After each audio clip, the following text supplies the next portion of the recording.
Hello friends, வணக்கம். இது உங்கள் குருஜி 360லேருந்து. இன்றைக்கி நம்ம எங்கே வந்திருக்கோம்னா, மதுரையில் இப்படி ஒரு இடமா அப்படின்னு சொல்லி ஆச்சரியப்படுற மாதிரி ஒரு இடம் எங்கன்னு பார்த்தீங்கன்னா, மாடக்குளம் கபாலீஸ்வரி அம்மன் கோவில். இந்த இடத்த பார்த்திங்கன்னா, இந்த மலைக்கு பேர் பார்த்திங்கன்னா, நான் சின்ன பிள்ளைலேருந்து இங்கே வந்துட்டுருக்கேன், கோவாலி மலை அப்படின்னு சொல்லுவாங்க. இங்கே பார்த்திங்கன்னா, நான் கிட்டத்தட்ட சின்ன வயசுலேருந்து இங்கே வந்து போயிட்டுருக்கோம்.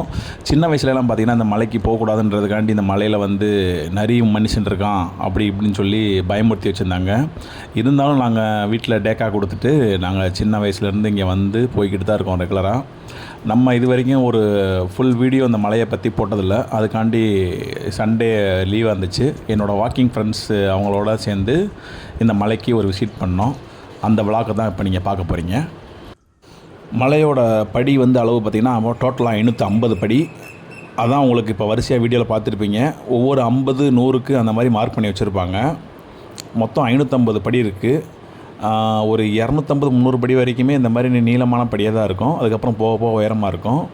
இது வந்து பார்த்திங்கன்னா பாதியில் ரெஸ்ட் எடுக்கிறதுக்காண்டி கொஞ்சம் மேலே கீழேருந்து மேலே வரீங்களா, ஃபஸ்ட் டைம் வந்தீங்களோ இல்லை பழைய ஆட்களோ கொஞ்சம் ரெஸ்ட் எடுக்கிறதுக்காண்டி பாதியில் இந்த மாதிரி ரெஸ்ட் எடுக்கிறதுக்காண்டி ஒரு பிளேஸ் போட்டிருக்காங்க. இந்த இடத்துல கொஞ்சம் ரெஸ்ட் எடுத்துகிட்டு திருப்பி நீங்கள் இங்கேருந்து மூவ் பண்ணிக்கலாம். நம்ம இன்னொரு சேனல் வச்சுருக்கோம், குரு டாக்கீஸ்ன்னு சொல்லிட்டு. அதில் போகிறோம் பார்த்திங்கன்னா சினிமா விமர்சனம் தான் போடுவோம். அந்த சேனல் பார்த்தவங்களும் தெரியும். இந்த பிளேஸில் இருந்து தான் நான் வந்து ஒரு 2-3 விமர்சனம் ரீசெண்டாக போட்டதுன்னா வாரிசு துணிவு விமர்சனம் அந்த பிளேஸில் உட்காந்து தான் போட்டேன். ஏன்னா அவ்வளோ ப்ளசண்ட்டாக அமைதியாக பீஸ்ஃபுல்லாக இருக்கும் இந்த இடம். இது வந்து இப்போ பாதியிலேருந்து இந்த வியூ எப்படி இருக்கும் அப்படின்னு சொல்லி காமிச்சிருக்கோம். பக்கத்துலேயே தான் மாடக்குளம் கம்மாய் கேள்விப்பட்டிருப்பீங்க. அந்த கம்மாய் பக்கத்தில் தான் இந்த மலை இருக்குது.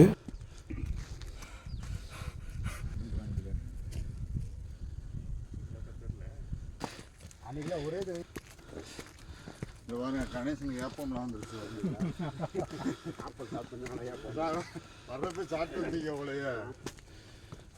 400 படி தாண்டிட்டோம். இதுக்கப்புறம் பார்த்திங்கன்னா அந்த படியோட அளவு பார்த்திங்கன்னா நீளமாக இருந்துச்சு. இப்போ வந்து நீளம் குறைஞ்சி கொஞ்சம் உயரமாக நட்டு குத்தில் ஏறும். இதுக்கு அடுத்து ஏறுறது தான் கொஞ்சம் ரிஸ்க்கு. நம்ம 400 வரைக்குமே கொஞ்சம் ஈஸியாக ஏறுறோம். இந்த நட்டு குத்தில் ஏறுறதா ரொம்ப கஷ்டமாக இருக்கும் அந்த கடைசி மினிட்ஸு. இப்போ இங்கேருந்து வியூ பாயிண்ட்டு அந்த கம்மா என்னென்ன தெரியுதுன்றதை காமிச்சிருந்தேன். இதுதான் ஒத்தக்கடை, யானைமலை ஒத்தக்கடை ஜூம் பண்ணியிருந்தோம். இங்கேருந்து தெரியுது அந்த வியூ பாயிண்டில் 400 படிக்கு மேலேருந்து.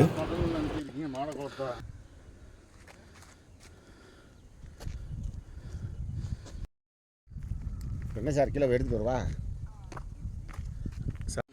வெறுங்காலில் நடக்கணும். நல்லா இருக்கும். இந்த மாதிரி வெறுங்காலில் தான் நடக்கணும். நல்லது. அப்போனா நீங்கள் ரொம்ப வருஷமும் இந்த நிறைய வந்து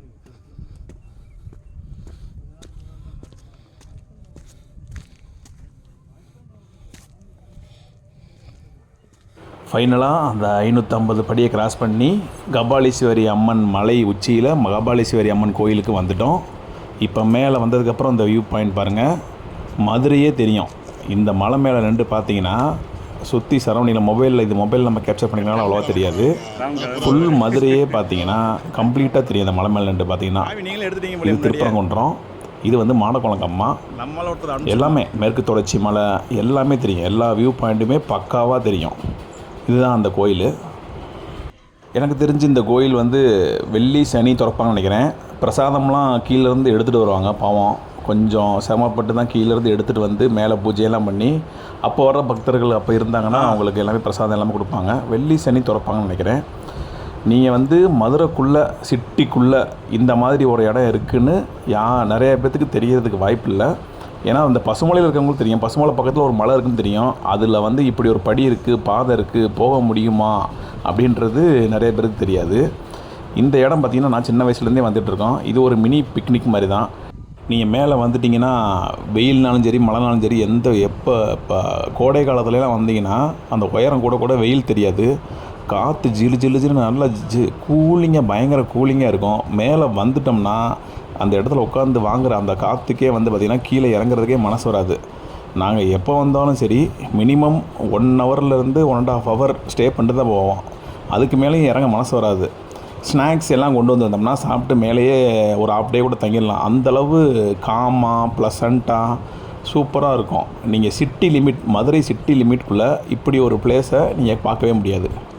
எல்லாரும் ஒரு டப்பா சாப்பிட்டா மட்டும் தனியாக சாப்பிட்டு புது வரவு. நாங்கள் மேலே வந்ததுக்கப்புறம் எங்கள் வாக்கிங் டீம்லேருந்து இன்னொரு அண்ணாவும் வந்து ஜாயின் பண்ணிட்டாங்க. அதுக்கப்புறம் நாங்கள் எல்லாம் ஒன்றா சேர்ந்து மேலே ஃபோட்டோகிராஃபி எல்லாம் எடுத்துகிட்டு இருந்து ரெஸ்ட் எடுத்துகிட்டு இருந்தோம். அப்போ வந்து பார்த்திங்கன்னா ஒருத்தவங்க வந்திருந்தாங்க.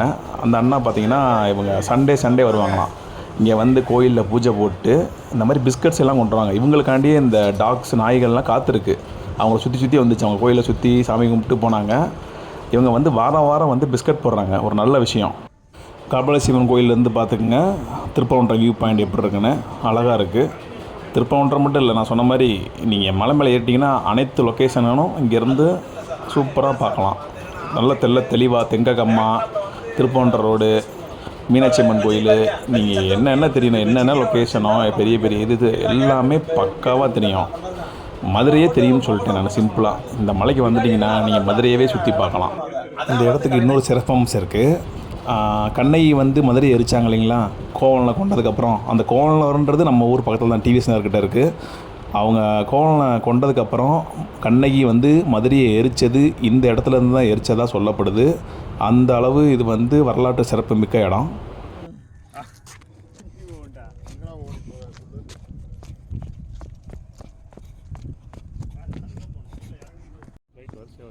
ஒரு 1 hour பீஸ்ஃபுல்லாக ஒரு ரெஸ்ட்டை போட்டதுக்கப்புறம் நாங்கள் கிளம்பிட்டோம்.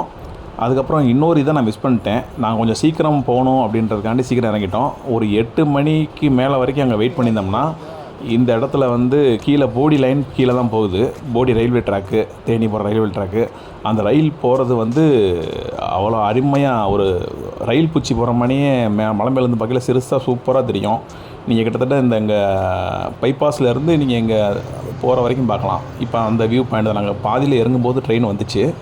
அந்த ட்ரெயின் வர்றது தான் எடுத்திருக்கோம். பாருங்கள் இங்கேருந்து எப்படி தெரியுதுன்னு பாருங்கள்.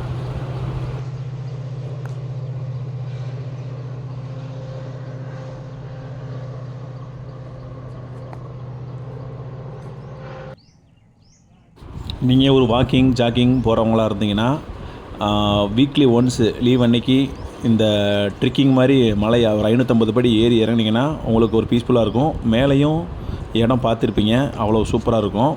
மதுரைக்குள்ளே ஒரு உங்களுக்கு பட்ஜெட்டாக, அதாவது எந்த செலவுமே இல்லாமல் ஒரு சூப்பர் பிளேஸ், ஒரு டூரிஸ்ட் பிளேஸ் மாதிரினா இந்த இடம் மட்டும்தான் இருக்குது, வேறு எங்கேயும் கிடையாது. இந்த இடத்துக்கு 3 ரூட் இருக்குது. பழங்கானத்தம் மாடக்குளம் வழியாகவும் வரலாம், விளாச்சேரியிலேருந்து முனியாண்டிபுரமும் வழியாகவும் வரலாம். அதுக்கப்புறம் அச்சம்பத்துலேருந்து நீங்கள் ஸ்ட்ரைட்டாக அந்த கம்மா கரை வழியாகவும் ஸ்ட்ரைட்டாக அந்த மலைக்கு வரலாம். ஓகே ஃப்ரெண்ட்ஸ், இந்த விளாக் பிடிச்சிருந்தா லைக் பண்ணுங்கள், ஷேர் பண்ணுங்கள். நம்ம சேனலை சப்ஸ்கிரைப் பண்ணாதவங்க சப்ஸ்கிரைப் பண்ணுங்கள். மீண்டும் மற்றும் ஒரு வீடியோவில் சந்திப்போம். நன்றி, வணக்கம்.